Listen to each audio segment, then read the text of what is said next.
રક્ષાબંધનના દિવસે એક સ્ત્રીએ એક એવા રાજાના હાથમાં રાખડી બાંધી, જે તેનો ભાઈ નહોતો, પરંતુ એ રાખડી બંધાયા પછી તેણે પોતાના ભાઈ પાસે એવી ભેટ માંગી કે જેને સાંભળીને આખું પાતાળ લોક શાંત થઈ ગયું.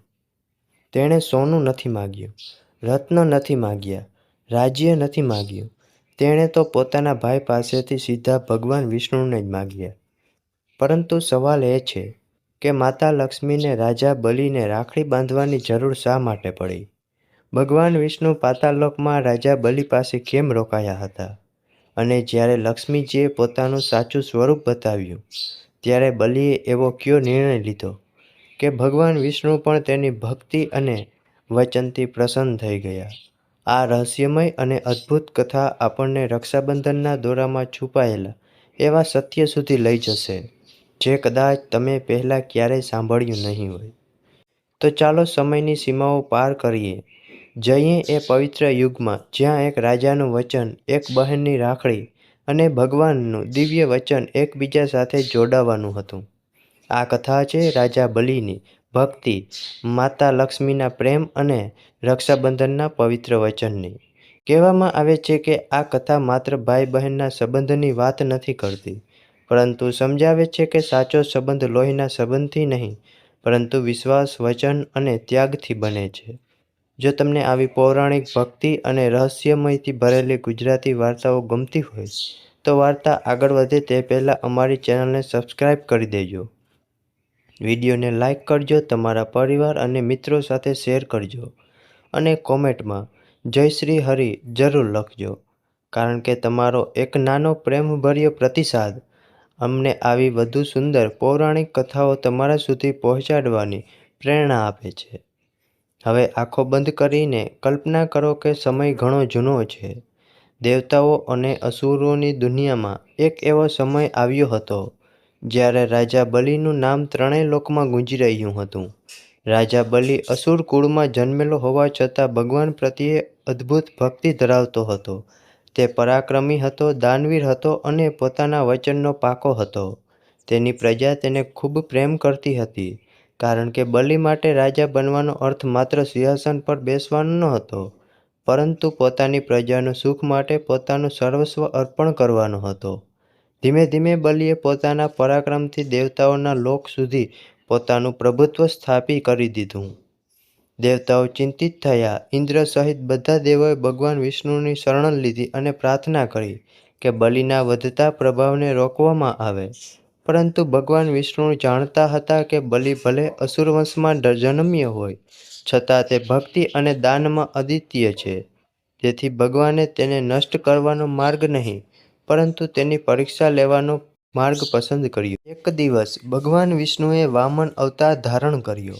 નાનું શરીર, હાથમાં કમંડળ, માથા પર છત્ર અને ચહેરા પર દિવ્ય તેજ લઈને તે એક નાનકડા બ્રાહ્મણ બાળકના રૂપમાં રાજા બલિના યજ્ઞ સ્થળે પહોંચ્યા. સમયે બલિ વિશાળ યજ્ઞ કરી રહ્યો હતો અને બ્રાહ્મણો તથા સાધુઓને દાન આપી રહ્યો હતો. વામન દેવને જોઈને બલિ તરત જ ઊભો થયો અને ખૂબ આદરથી તેમનું સ્વાગત કર્યું. તેણે કહ્યું, હે બ્રાહ્મણ દેવ, આપ મારા દ્વારે આવ્યા છો, એ મારું સૌભાગ્ય છે. કહો, આપને શું જોઈએ છે?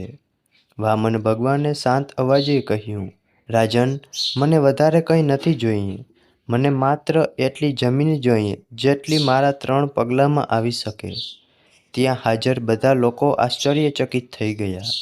બલિએ વિચાર્યું કે આટલી નાની માંગણી તો હું તરત જ પૂરી કરી શકું, પરંતુ બલિના ગુરુ શુક્રાચાર્યે દિવ્ય દ્રષ્ટિથી ઓળખી લીધું કે આ કોઈ સામાન્ય બ્રાહ્મણ નથી, પરંતુ સ્વયં ભગવાન વિષ્ણુ વામન સ્વરૂપે આવ્યા છે. તેણે બલિને સમજાવ્યું કે વચન આપતા પહેલાં વિચાર કર, કારણ કે આ માંગણી પાછળ કોઈ મોટું રહસ્ય છે.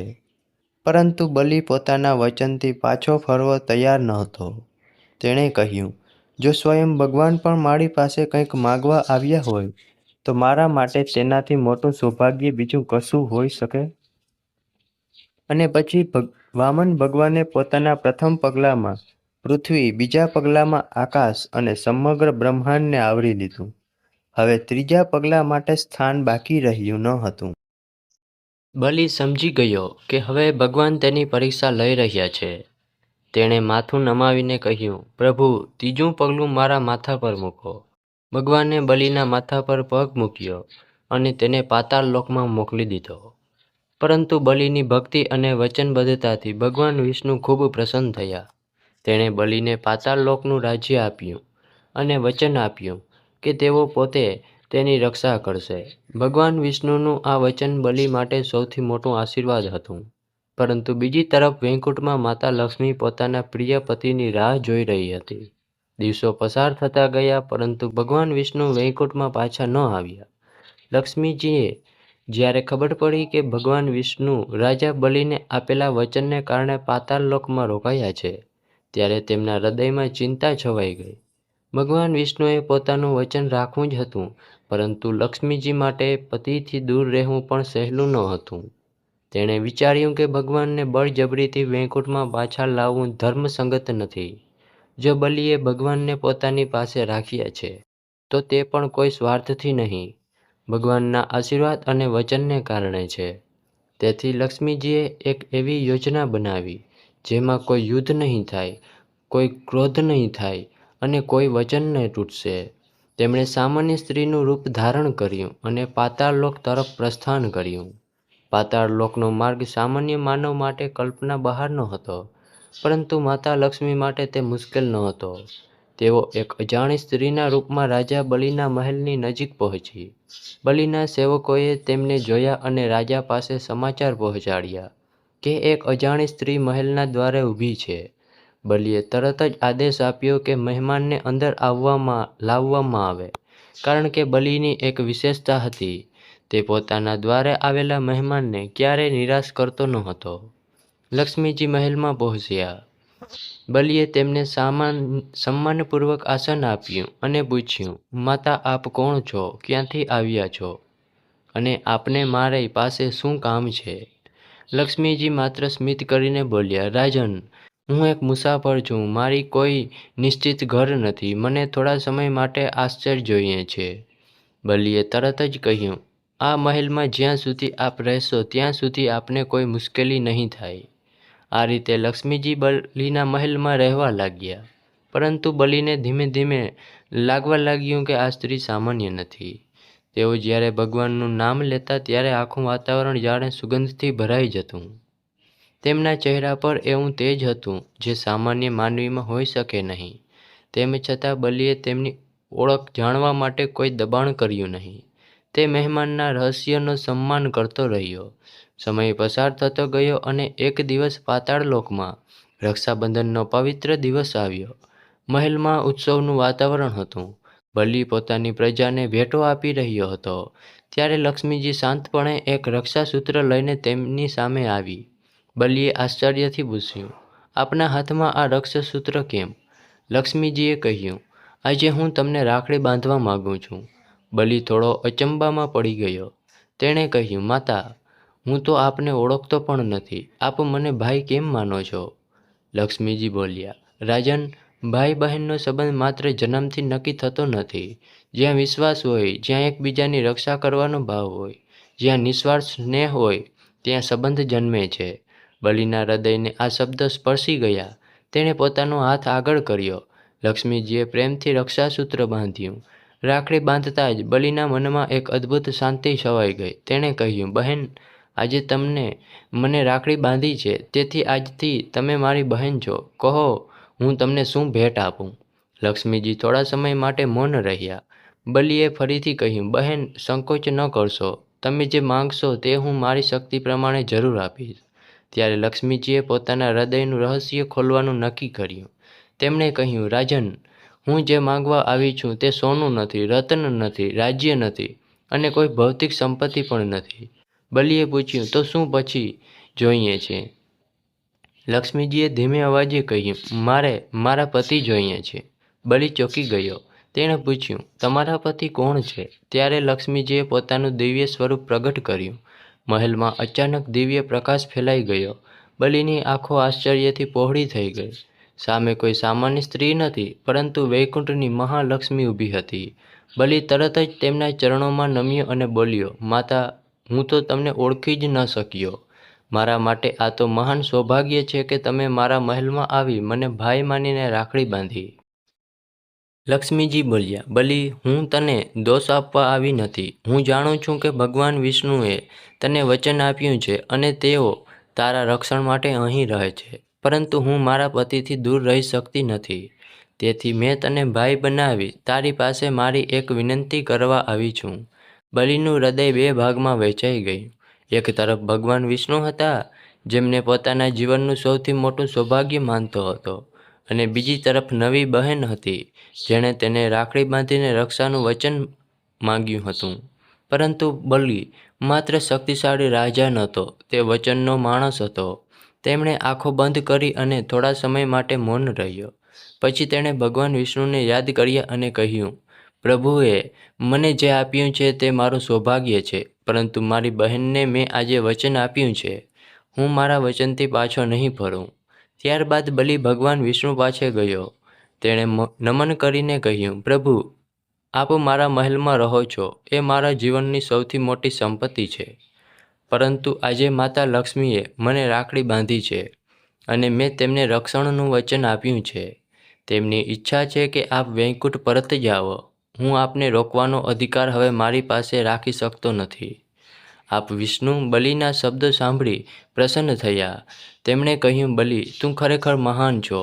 તું મને મેળવવા માટે સમગ્ર રાજ્ય અને સર્વસ્વ અર્પણ કરી ચૂક્યો હતો, અને આજે મને છોડાવવા માટે પણ તું પોતાના હૃદયનું સૌથી પ્રિય સુખ અર્પણ કરી રહ્યો છે. તારી ભક્તિ અને તારા વચન બંને અમર રહેશે. માતા લક્ષ્મીએ પણ બલિને આશીર્વાદ આપ્યો. બલિએ કહ્યું, માતા, આજે મને સમજાયું કે રાખડી માત્ર દોરો નથી. આ દોરામાં બહેનનો વિશ્વાસ બંધાયેલો છે અને ભાઈનું વચન બંધાયેલું છે. ભગવાન વિષ્ણુ વૈકુંઠ પરત જવા તૈયાર થયા, પરંતુ જતા પહેલાં તેણે બલિને આશીર્વાદ આપ્યો કે જ્યાં સુધી સૃષ્ટિ રહેશે ત્યાં સુધી તેની ભક્તિની કથા લોકો યાદ કરશે. ત્યારથી આ કથાને રક્ષાબંધનના પવિત્ર ભાવ સાથે જોડીને યાદ કરવામાં આવે છે. આ કથા આપણને એક ખૂબ ઊંડો સંદેશ આપે છે કે ભાઈ બહેનનો સંબંધ માત્ર લોહીનો સંબંધ નથી. ક્યારેક એક અજાણ્યો માણસ પણ પોતાના વર્તનથી એવો બની જાય છે કે હૃદય તેને ભાઈ સ્વીકારી લે છે. રાજા બલિએ માતા લક્ષ્મીને રાખડીના એક દોરાના કારણે પોતાની બહેન માની અને બહેનને આપેલા વચન માટે પોતાના સૌથી પ્રિય સંબંધનો ત્યાગ કર્યો. માતા લક્ષ્મીએ પણ બલિને કોઈ શત્રુ તરીકે નહીં, પરંતુ પોતાના ભાઈ તરીકે સ્વીકાર્યો. અહીં ભગવાન વિષ્ણુનું પણ એક મોટું શિક્ષણ છે. વચન આપવું સરળ છે, પરંતુ વચન નિભાવવું મહાન છે. બલિ પાસે ત્રણેય લોક જીતવાની શક્તિ હતી, પરંતુ પોતાના હૃદયને જીતનાર રાખડીના દોરા સામે તેણે પોતાની શક્તિનો ઉપયોગ કર્યો નહીં. તેણે પ્રેમ અને વચનને સૌથી મોટું માન્યું. એટલે જ રક્ષાબંધનનો અર્થ માત્ર હાથમાં દોરો બાંધવો નથી. રક્ષાબંધન એટલે એકબીજાની મુશ્કેલીમાં ઊભા રહેવાનું વચન, એકબીજાના દુઃખને પોતાનું દુઃખ માનવાનું અને સ્વાર્થથી ઉપર ઉઠી સંબંધને સાચવવાનું વચન. જો આજે તમારા જીવનમાં કોઈ એવો ભાઈ છે જે તમારા સુખ માટે પોતાનું સુખ છોડે છે, તો તેને માત્ર રાખડી નહીં, પરંતુ તમારા હૃદયનો પ્રેમ આપજો. અને જો કોઈ એવી બહેન છે જે તમારા જીવનમાં હંમેશા તમારા માટે પ્રાર્થના કરે છે, તો તેને માત્ર ભેટ નહીં, પરંતુ સન્માન અને પ્રેમ આપજો. કારણ કે સોનાની રાખડી જૂની થઈ શકે છે, મોંઘી ભેટ ખોવાઈ શકે છે, પરંતુ સાચા હૃદયથી આપેલું રક્ષણનું વચન જીવનભર યાદ રહે છે. રાજા બલિ અને માતા લક્ષ્મીની આ પવિત્ર કથા આપણને અંતે એક જ વાત શીખવી શકે છે. રાખડીનો દોરો હાથ પર બંધાય છે, પરંતુ તેનું સાચું બંધન હૃદયમાં બને છે. ભગવાન વિષ્ણુએ બલિને ભક્તિ માટે આશીર્વાદ આપ્યા. માતા લક્ષ્મીએ તેને ભાઈ બનાવી સન્માન આપ્યું, અને બલિએ પોતાના વચનથી સાબિત કર્યું કે સાચો ભાઈ એ નથી જે માત્ર તહેવારના દિવસે જ બહેનની રક્ષા કરે, પરંતુ સાચો ભાઈ એ છે જે બહેનના વિશ્વાસને ક્યારેય તૂટવા ન દે. તેથી આ રક્ષાબંધનના દિવસે જ્યારે કોઈ બહેન પોતાના ભાઈના હાથ પર રાખડી બાંધે, ત્યારે માત્ર એક દોરો ન બાંધે, પરંતુ તેમાં પ્રેમ, વિશ્વાસ, સન્માન, આશીર્વાદ અને જીવનભર સાથ આપવાનું વચન પણ બાંધે છે. અને જ્યારે ભાઈ પોતાની બહેનને જોશે ત્યારે તેને યાદ રહે કે તેની કાંડા પર બંધાયેલો એ નાનો દોરો દુનિયાની નજરે સામાન્ય હશે, પરંતુ તેની અંદર એક આખી દુનિયા જેટલો પ્રેમ છુપાયેલો છે. માતા લક્ષ્મી અને રાજા બલિની આ કથા આપણને એ જ પવિત્ર સંદેશ આપે છે કે સંબંધથી જન્મથી મળે કે સંજોગોથી બને, જો તેમાં સચ્ચાઈ અને નિસ્વાર્થ પ્રેમ હોય તો તે સંબંધ ભગવાનને પણ પ્રિય બની જાય છે. અંતે આપણે સૌ મળીને પ્રાર્થના કરીએ કે ભગવાન વિષ્ણુ અને માતા લક્ષ્મી દરેક ભાઈ બહેનના સંબંધમાં પ્રેમ અને વિશ્વાસ જાળવી રાખે. દરેક બહેનના માથે ભગવાનનો આશીર્વાદ રહે અને દરેક ભાઈ પોતાની બહેનના સુખ માટે હંમેશા અડીખમ ઊભો રહે. જય શ્રી હરિ, જય માતા લક્ષ્મી અને આપ સૌને રક્ષાબંધનની હાર્દિક શુભકામનાઓ.